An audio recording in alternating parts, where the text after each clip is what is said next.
Hello बच्चों, आपका स्वागत है डॉक्टर कलाम स्टडी पॉइंट में। आज हम सीखेंगे बच्चों क्लास 9th के मैथ का चैप्टर 3 निर्देशांक ज्यामिति।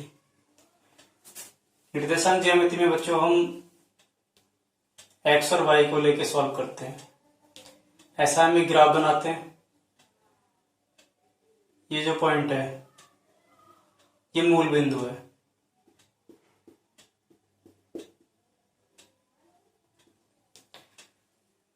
बच्चों यहां से अगर हम इस तरफ जाते हैं तो ये जो लाइन है यहां से लेके यहां तक ये एक्स की लाइन है।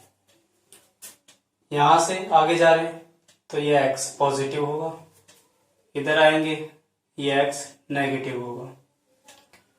ऊपर की तरफ वाई होता है, यहां तक वाई होता है ये, तो वाई इधर पॉजिटिव इधर नेगेटिव। तो बच्चों ये जो पॉइंट है यहाँ पर एक्स भी 0 होता है और वाई भी 0 होता है। सबसे पहले हम x लिखेंगे फिर उसके बाद y लिखेंगे। तो x भी 0 होता है, y भी 0 होता है। इसको बोलते हैं मूल बिंदु, ओरिजिन। ठीक है बच्चों, जैसे आपको क्या रखा है कि 2, 3 को इस ग्राफ पे दिखाइए या निर्देशांक ज्यामिति में इसको सॉल्व कीजिए। तो जो ये 2 है ये x को रिप्रेजेंट करेगा और ये y को। तो यहाँ पर x की वैल्यू 2 और y की वैल्यू 3 है जो हमें इसमें दिखानी है। ठीक है बच्चों, तो जो x के निर्देशांक होते हैं, x के जो निर्देशांक होते हैं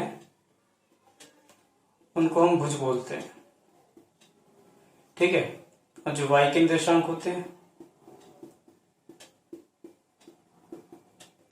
उसको हम कोटि बोलते हैं। अगर आपसे कहता है कि ये आपको दे रखा है और आपसे कह रहा है कि बताइए इसमें भुज कितना और कोटि कितना है, तो आप जानते हैं जो फर्स्ट होता है वो एक्स का होता है, सेकंड वाला वाई का होता है। तो यहाँ पर भुज 5 होगा और कोटि -4 होगा। ठीक है बच्चों, आपको समझ में आया होगा। तो एक्स के निर्देशांक को भुज बोलते हैं, वाई के निर्देशांक को कोटि बोलते हैं। तो आपके सामने ये क्वेश्चन नंबर 2 एक्सरसाइज 3.2 ये फिगर बना हुआ है। उसके भी यहाँ पे आपको इन पॉइंट्स के आंसर देने हैं। जैसे पहले पॉइंट में कहता है बी के निर्देशांक बताइए, तो बी हमारा ये है, इसके निर्देशांक हमें फाइंड आउट करने हैं।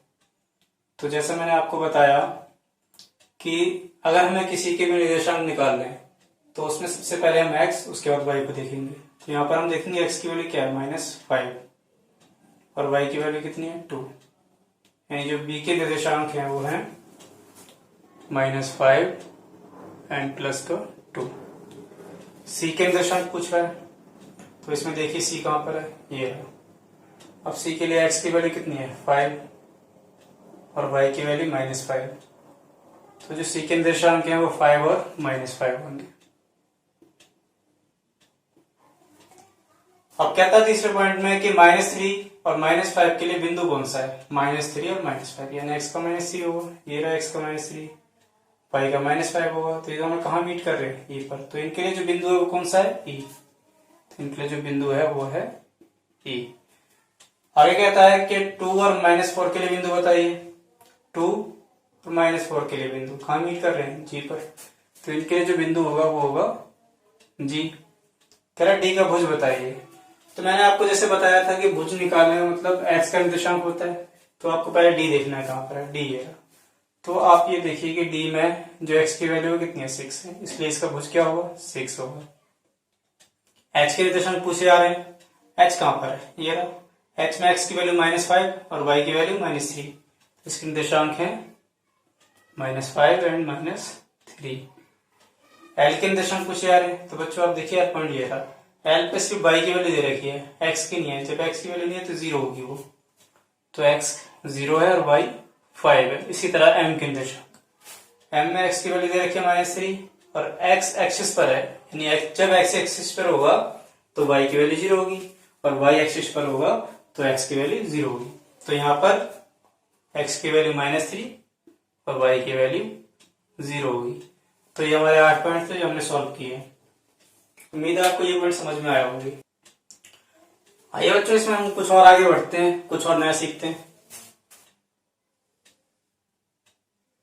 तो जैसा आपने सीखा कि यहाँ पर मूल बिंदु होता है जहां पर x और y दोनों जीरो होते हैं, ये पॉजिटिव x, ये नेगेटिव x, पॉजिटिव y और नेगेटिव y। तो बच्चों आप देख रहे हैं कि इस ग्राफ के 4 हिस्से हो रहे हैं, first, second, third and fourth. तो ये जो फर्स्ट हिस्सा है इसको बोलते हैं प्रथम चतुर्थांश, यानी कि फर्स्ट क्वाड्रेंट। चतुर्थांश तो बोलेंगे इनको, क्यों? क्योंकि ये चौथा हिस्से हैं, ये भी चौथा हिस्सा, ये भी चौथा, ये भी चौथा, ये भी चौथा, चतुर्थांश है, क्वाड्रेंट। तो ये फर्स्ट क्वाड्रेंट है, ये आपका सेकंड क्वाड्रेंट, ये आपका थर्ड क्वाड्रेंट है, ये आपका फोर्थ क्वाड्रेंट है। अब बच्चों आप देखेंगे कि ये जो वैल्यू है x की, ये पॉजिटिव होती है, ये y की वैल्यू पॉजिटिव होती है, यानी यहाँ पर x भी पॉजिटिव और y भी पॉजिटिव। ये x की वैल्यू नेगेटिव होती है, y की पॉजिटिव होती है, तो x की नेगेटिव और y की पॉजिटिव।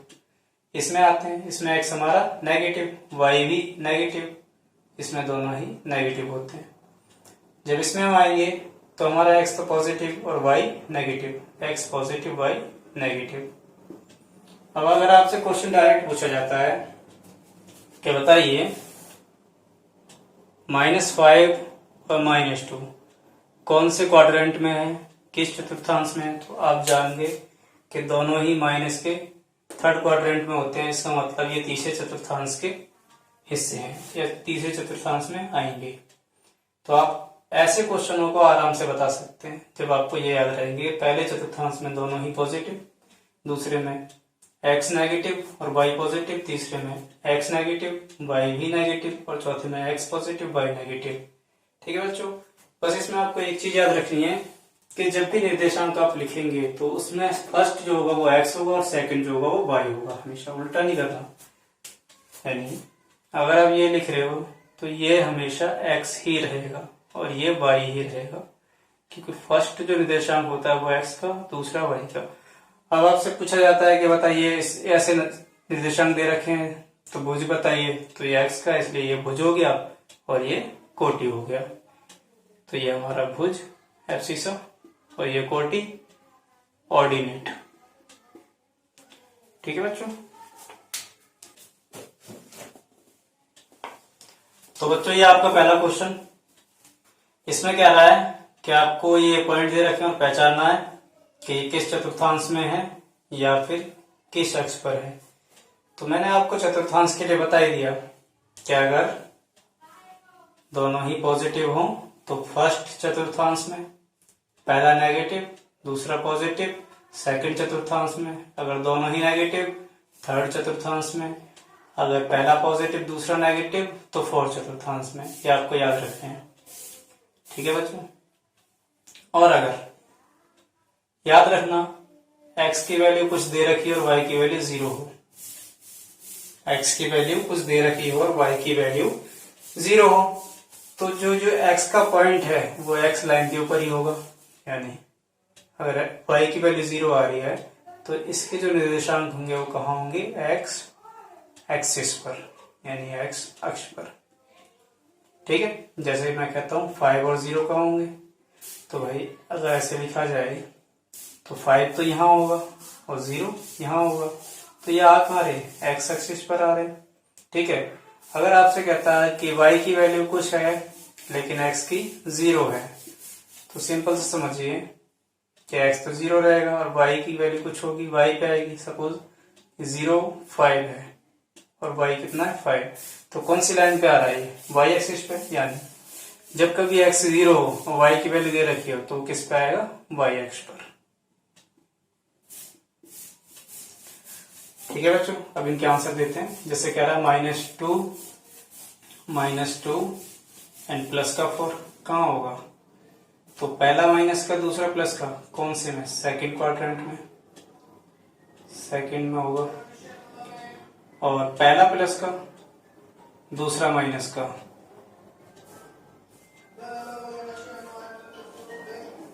पहला प्लस का दूसरा माइनस का कहां पर होगा, तो आप जानते हैं अगर पहला प्लस का है दूसरा माइनस का है तो ये होगा फोर्थ क्वाड्रेंट में।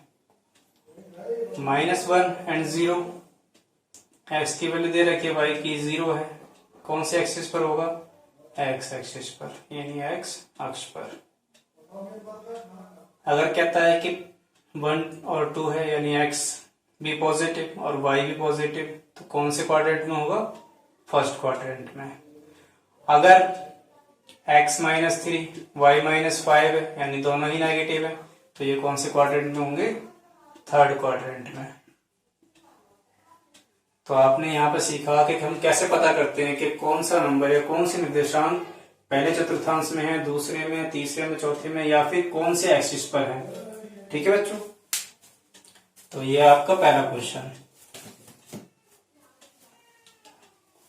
ये सेकंड क्वेश्चन और इस एक्सरसाइज का लास्ट क्वेश्चन और इस चैप्टर का भी लास्ट क्वेश्चन है और ये टाइप भी लास्ट है।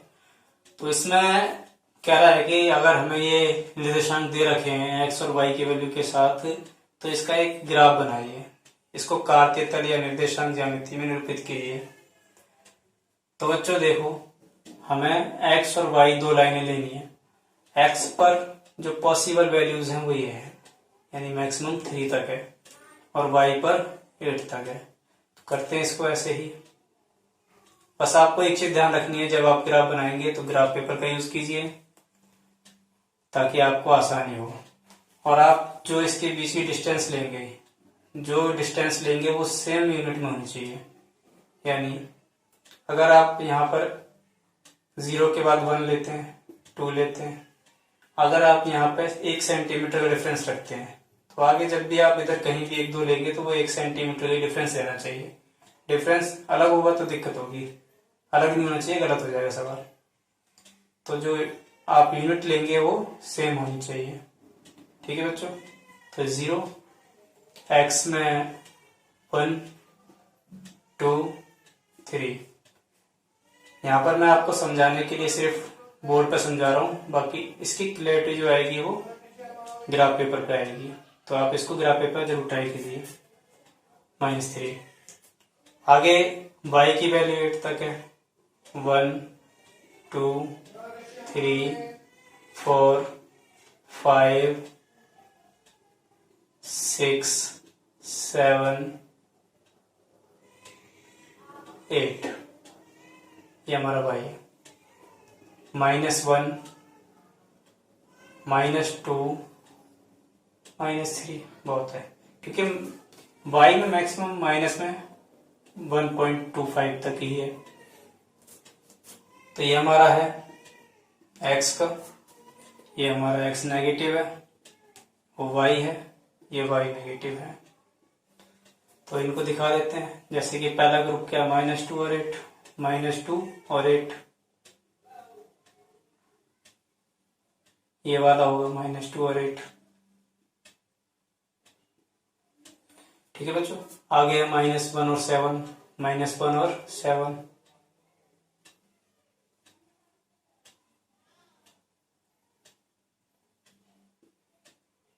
ये वाला होगा 0 और -1.25। 0 का मतलब x 0 होगा और y की -1.25, यानी यहाँ पर रिप्रेजेंट करेगा ये। ठीक है बच्चों, आ गया 1 3, x का 1 y का 3, x का 1 हो गया y का 3 हो गया, ये हो गया। आगे है x का 3 और y का -1, ये वाला। आप इनको चाहो तो नंबर में भी रिप्रेजेंट कर सकते हो, जैसे a के लिए -2 और 8 लिख सकते हैं, b के लिए -1 और 7, c के लिए 0 और -1.25, d के लिए 1 और 3 और e के लिए 3 और -1। तो जो ये हमारा पहला है, यहाँ पर -2 और 8 है, ये हमारा a, ये हमारा b और ये हमारा c। कहाँ है c? यहाँ पर है c, ये c है। ठीक है, क्योंकि यहाँ पर हमारी वैल्यू x की 0 है और y की -1.25 है। फिर d 1 3 और ये फाइनल e। तो इस तरह से हम ग्राफ पेपर पर इसको दिखाते हैं। तो बच्चों, आपको मैंने ये चैप्टर 3 पढ़ाया, उम्मीद है आपको समझ में आया होगा। आसानी से समझाया गया है। और बच्चों जब आप इसकी प्रैक्टिस करेंगे तब भी आपको और अच्छी तरह समझ में आएगा। तो ये आपको जो प्रैक्टिस करनी है, ग्राफ बनाना है तो ग्राफ पेपर का यूज करना है। ठीक है बच्चों। अगर बच्चों आपको ये वीडियो पसंद आया है तो प्लीज इसको लाइक और सब्सक्राइब करें और शेयर करना ना भूलें। थैंक यू बच्चों।